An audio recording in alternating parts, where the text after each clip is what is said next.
He was the people's champion, fearless in the ring, adored by millions. But behind the cheers and bright lights, Ricky Hatton was fighting a silent battle no one could see. This is the truth the media didn't tell you, the heartbreaking story behind his final fight. Born in Stockport, England, in 1978, Ricky Hatton wasn't just another boxer. He was the working-class hero who turned dreams into belts, and belts into history. With 45 wins and 48 fights, Hatton became one of Britain's most loved champions. The roar of the Manchester crowd, the blue flags, the chants. Ricky wasn't just fighting for the people, he was the people.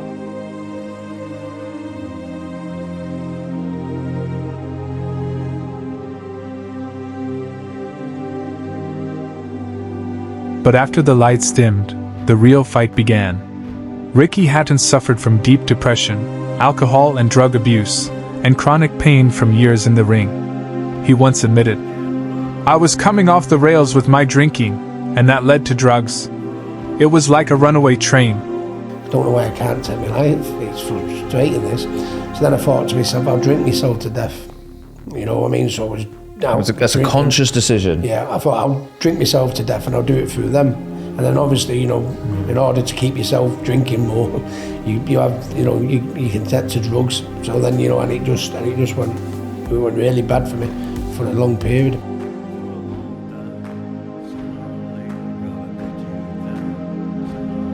After devastating losses to Mayweather and Pacquiao, his confidence crumbled. The warrior who had conquered giants could no longer face himself. He tried to find redemption with a comeback, but the shadows followed him home.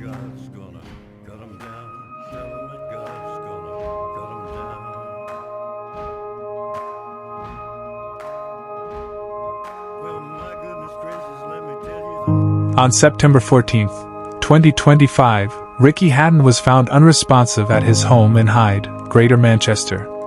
He was meant to fly to Dubai that morning, but never made it. At the inquest, it was revealed that Hatton had taken his own life. The cause, suicide by hanging. He was just 46. Friends said he seemed fine, happy even. But that's the cruel illusion of depression. The smile can hide the storm. The boxing world stood still. Manchester cried.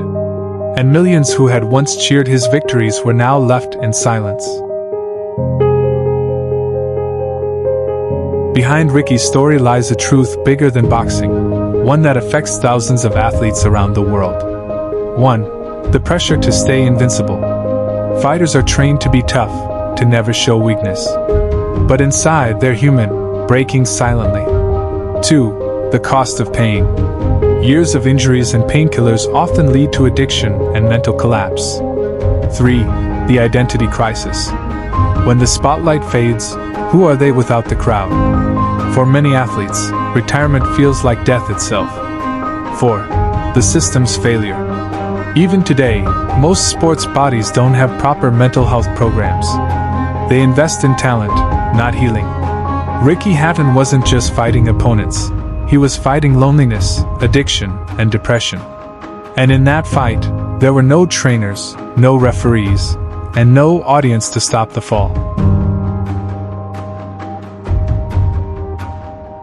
But even in death, Ricky's story has meaning. The Ricky Hatton Foundation now focuses on mental health awareness and athlete support. His openness about depression and suicide has inspired conversations the sports world long avoided. Ricky's last message to the world wasn't through a punch, it was through his pain. A reminder that strength isn't about hiding your struggles, it's about speaking out before it's too late. If you or someone you know is struggling, please reach out, talk to someone. You are not alone. Ricky Hatton fought every battle life threw at him, even the one within. And though the gloves are off, his story continues to echo, reminding us, no matter how strong we look, we all need someone in our corner. If this story touched you, share it, and let's keep the conversation alive. Subscribe for more deep, untold stories from Marv Contro.